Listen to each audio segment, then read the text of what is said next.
কবরের জীবনটা আসল জীবন। বিশ্বনবী দোয়া করতেন, আল্লাহুম্মা ইন্না নাউযু বিকা মিন আযাবিল কবর। আল্লাহ, আমি আপনার কাছে কবরের আযাব থেকে পানাহ চাই, কবরের আযাব থেকে বাঁচতে চাই। এই কবরের মধ্যে অনেক ফিতনা হবে, অনেক সুয়াল হবে। কবরে প্রশ্ন আছে না নাই? কথা বলেন। প্রথম প্রশ্ন জিজ্ঞেস করা হবে, মার রব্বুক, তোমার রব কে? বলেন, আমাদের রব কে? ওমা দীনুক, তোমার ধর্ম কি? বিষ্ণুবীর চেহারা দেখিয়ে বলা হবে, তাআরিফু মান হাযা রাজুল, এই লোকটারে চিনো?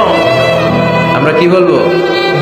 আমরা চিনি, উনি আমাদের প্রিয় রাসূল মুহাম্মদুর রাসূলুল্লাহ সাল্লাল্লাহু আলাইহি ওয়াসাল্লাম। এরপরে জিজ্ঞেস করা হবে, এগুলো কোত্থেকে শিখলা? আমরা বলবো কোরআন থেকে।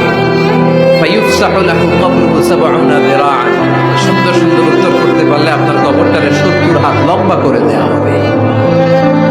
ইফতাহু লাহু বাবুন ইলাল জান্নাহ, জান্নাতের দিকে একটা দরজা লাগিয়ে